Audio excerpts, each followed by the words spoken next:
The information received yesterday is to me worse than the call that I got on the morning of Friday, September 7th.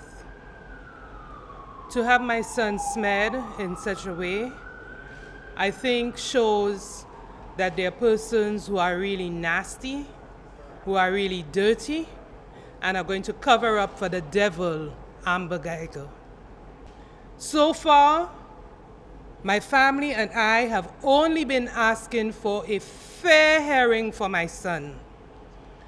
We have also been asking the community to engage in peaceful protest. But if information like that will come out to tarnish my son's reputation in his death, I will not sit back and see that justice does not prevail. That's right. It is time that we recognize that lives matter. That's right. My son's life matters. That's right.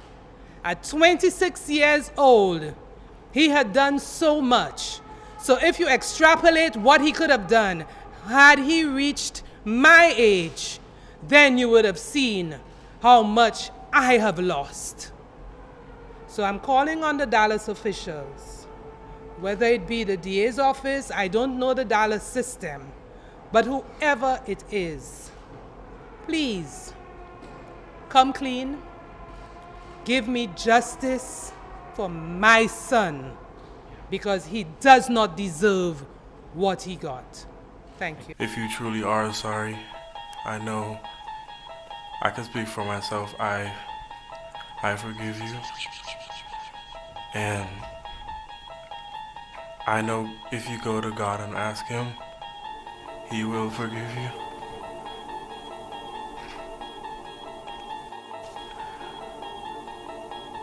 And I don't think anyone could say it.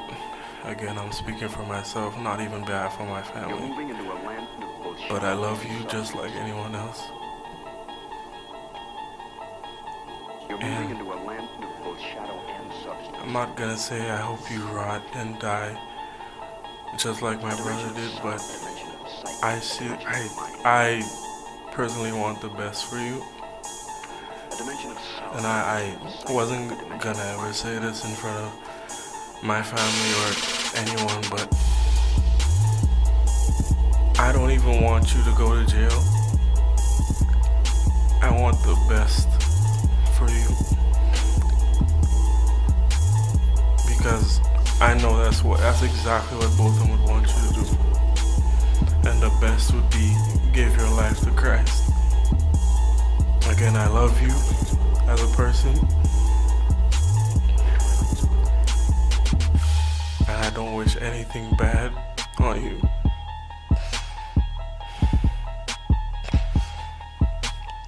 I don't know if this is possible, but can I give her a hug, please?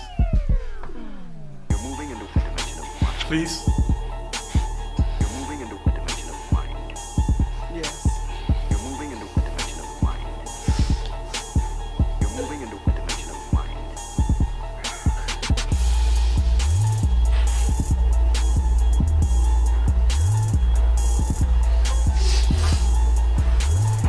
I'm not really surprised. So you know how I be raised in the fear of the Lord.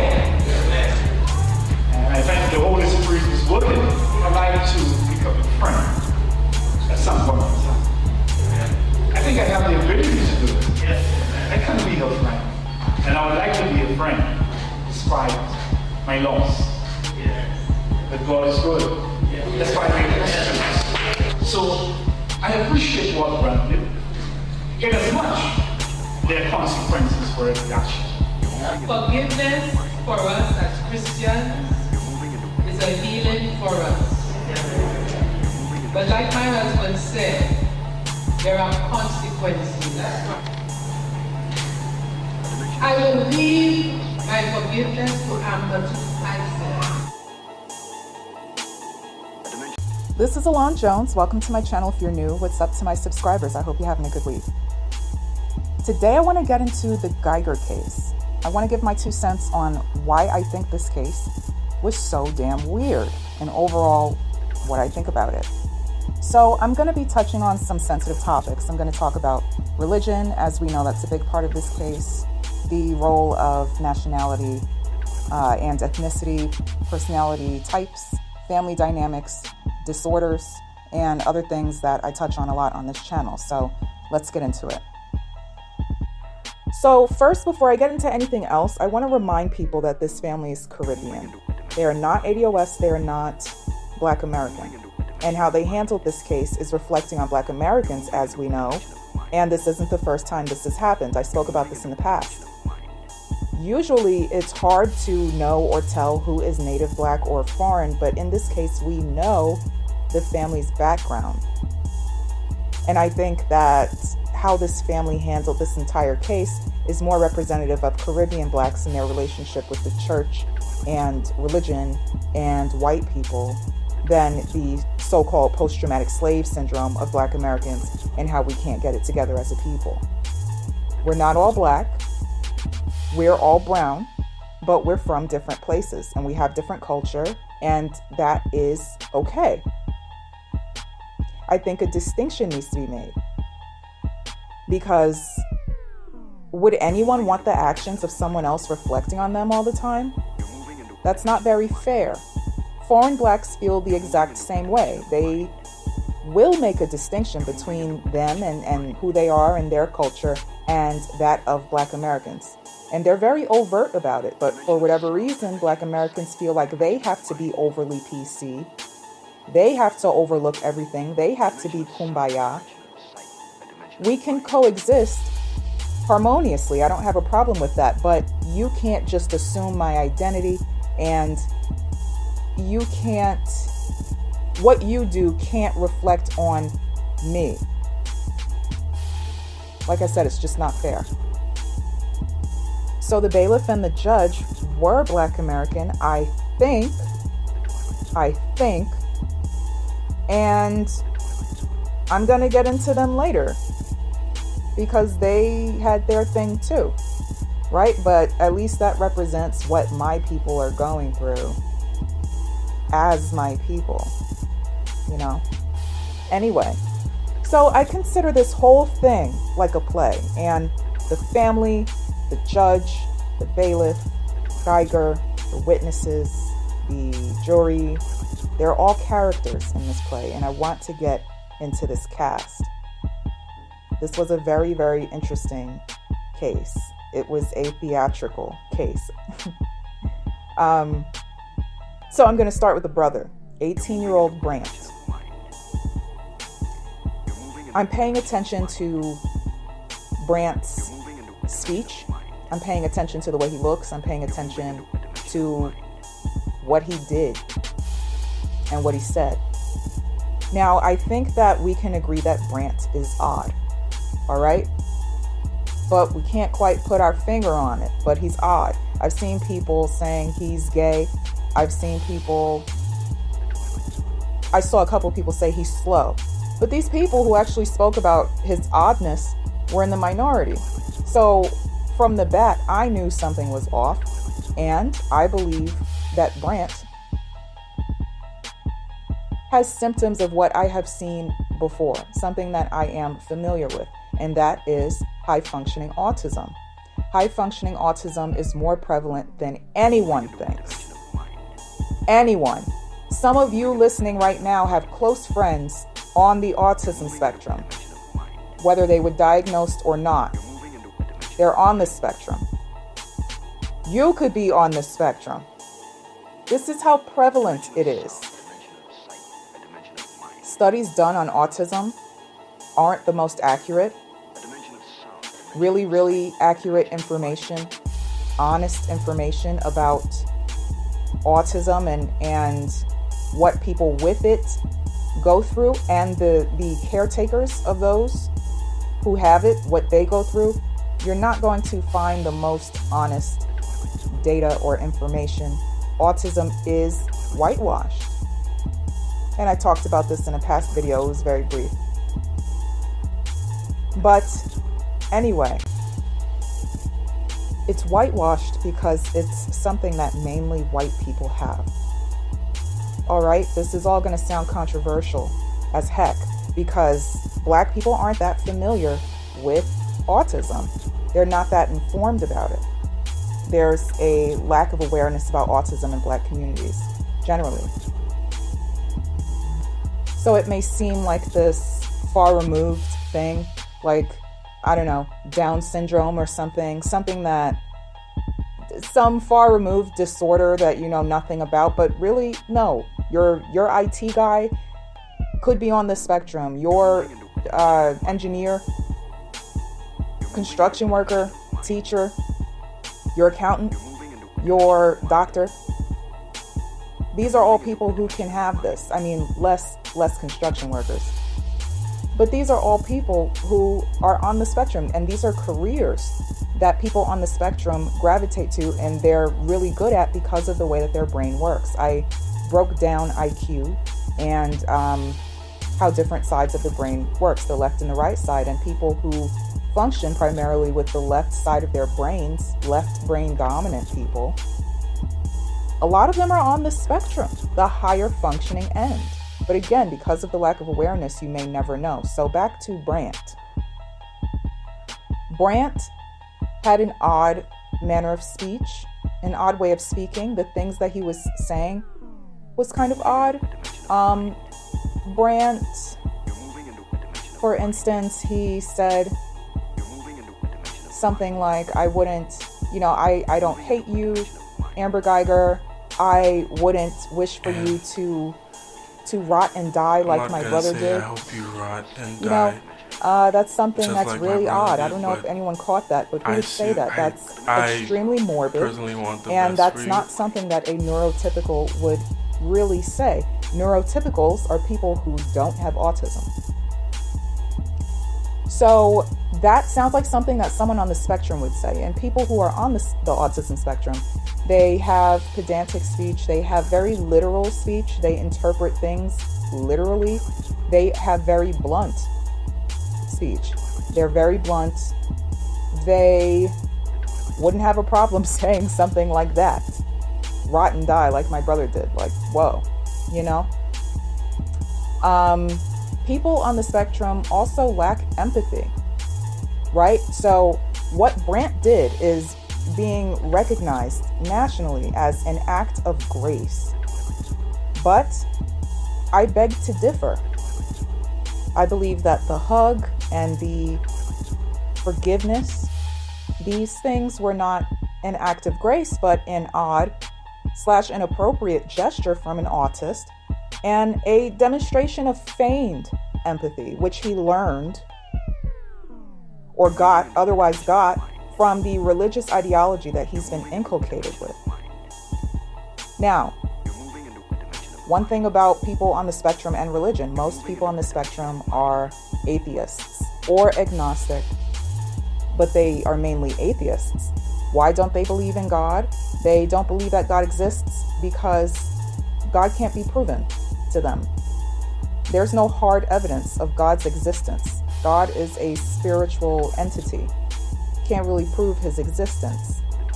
These types of people need data. They need statistics. They need hard data in order to believe anything is true and worthy of getting behind, worthy of believing. But there are autistic people who are religious. And these types of people are usually religious because that religion becomes sort of their special interest. Special interests are things that autistic people get lost in. They are heavily involved in it, and they just get lost. They're crazy about it. They are experts at it. They are very, very intrigued by it.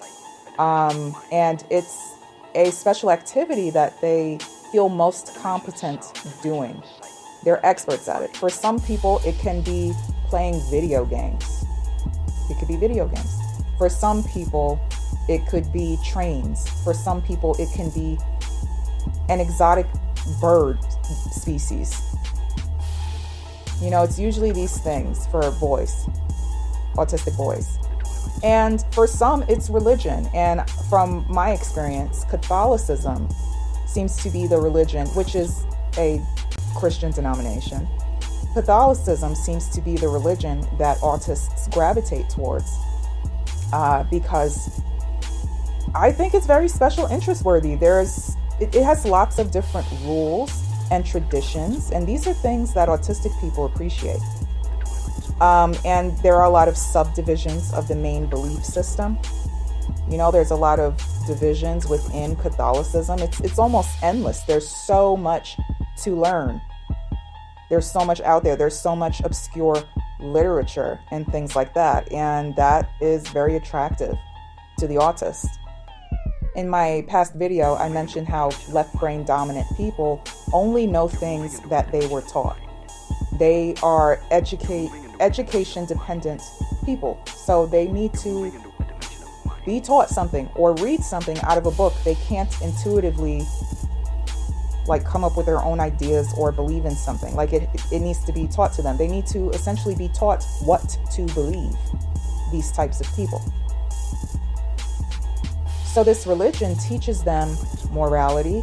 It teaches them how they should live. All of these things that would otherwise be very confusing to the autist. Religion also gives them an identity. And that's something I was thinking about when I was reviewing this case. For instance, Brant, he's odd, right? He's an odd boy, but in his community, I'm sure he's known as a harmless church boy. You know, oh, leave him alone, that good church boy.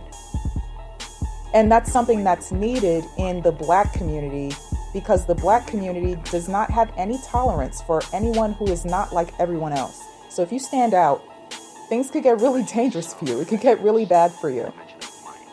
So it's a form of protection in a way to assume the identity of someone who is highly religious within a Black community.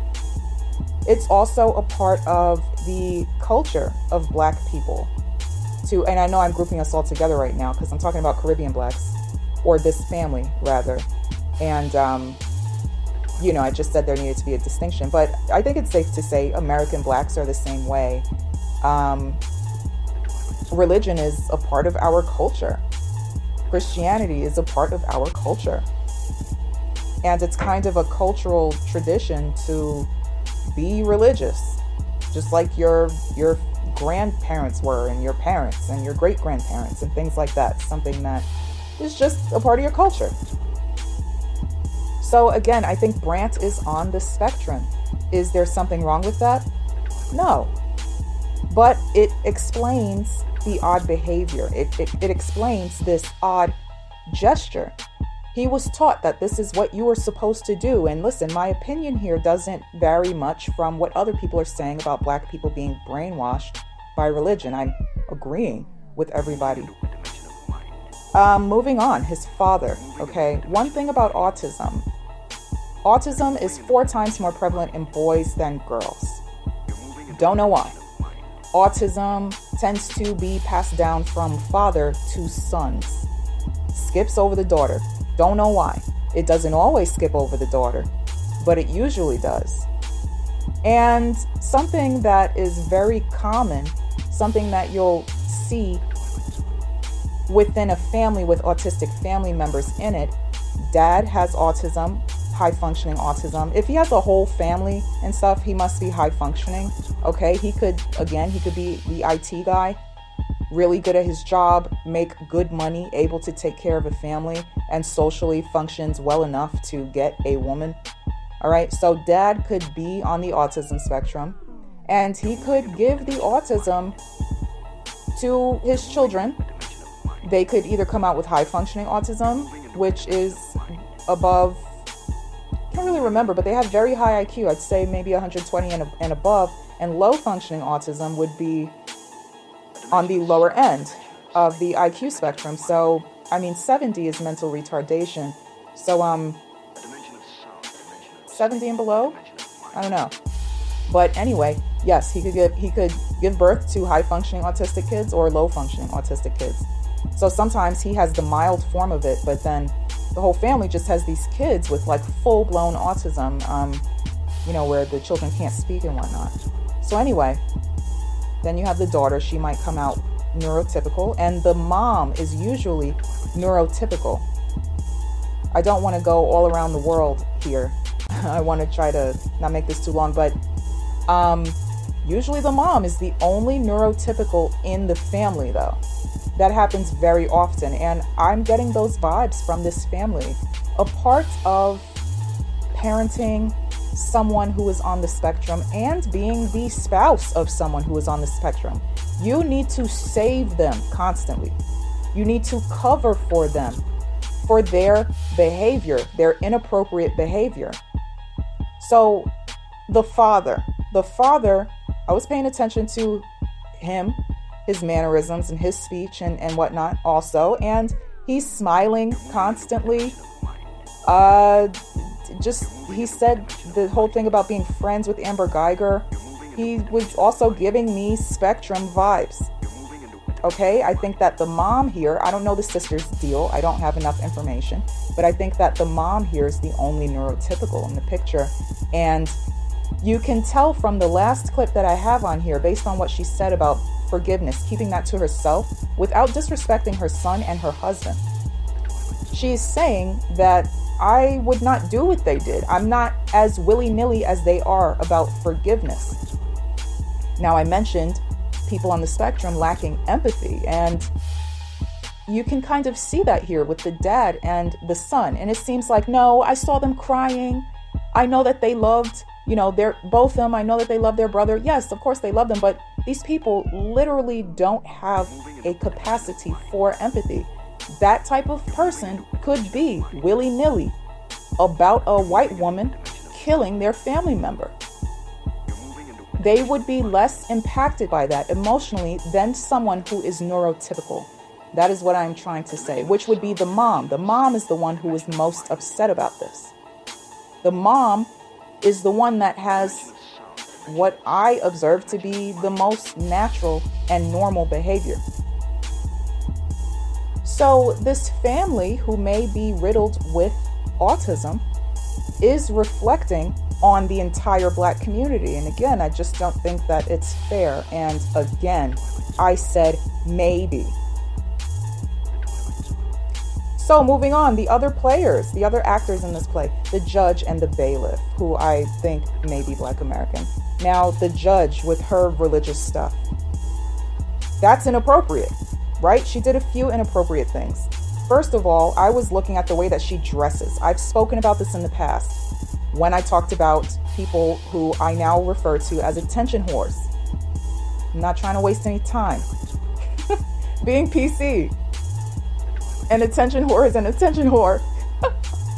Okay, so I did a video on it. These are women who wear inappropriate clothes or makeup for the occasion. And I see Black women doing it a lot, right? So I was looking at this judge's, just the way she presents, the way that she looks, right? And in this one picture, I see that she's wearing these white cruise ship vacation type sandals in the court. Okay, I think that that's inappropriate. Is it like attention hoary? No, I don't think she's looking for attention, but it's too casual in the court. Okay, there are so many Black court officials, law enforcement people, and people with really, really high positions, doctor and all that other stuff, wearing inappropriate things. If they don't know how to dress appropriately, they will not know how to act appropriately. And I want to say that they just don't care. It's not that they don't know, it's that they don't care. But if you want to know if somebody has their head on straight and somebody's normal and they don't have screws loose, look at how they dress for the occasion. I knew the judge was off the second I saw the sandals. All right? She's crying. She's allowing and giving hugs in the courtroom. No, she can't hold her composure. She's a judge. You're not supposed to touch people in the court. You're not supposed to give Bibles. You're not supposed to impose religion. all of this stuff is weird, right? But you could save yourself time and brain cells thinking about, how somebody truly is if you were ever skeptical. Just by looking at how they dress, that will tell you immediately if they're a nut job or not. The bailiff was stroking the hair. I don't even really have much to say about the bailiff. And that it is what it is. A lot of these security guards in the court, a lot of these security guards, period, are like weird and ghetto. Okay? They're ghetto. I was in court not too long ago, and yeah, these ghetto security guard black women, I don't get it. But it is what it is. But what I did also notice was that the family's attorney is the same attorney for LaDejanique Lee. And he's such an opportunist type, race baiting, one of these like Black Lives Matter guys, opportunist. Very untrustworthy look. And I think it just speaks to how not to be taken seriously this whole situation is. His clients so far have just been really odd and not to be taken seriously. So anyway, yeah. So in this play, we have a Black representation of disorders commonly linked only to white people, Black women in positions of power who abuse that power and feel they could do whatever they want and behave inappropriately, and ghetto people with respectable jobs being the bailiff and this opportunist lawyer. Maybe these are all issues that need to be addressed. What do you think? Let me know in the comments, and I'll catch you in my next video.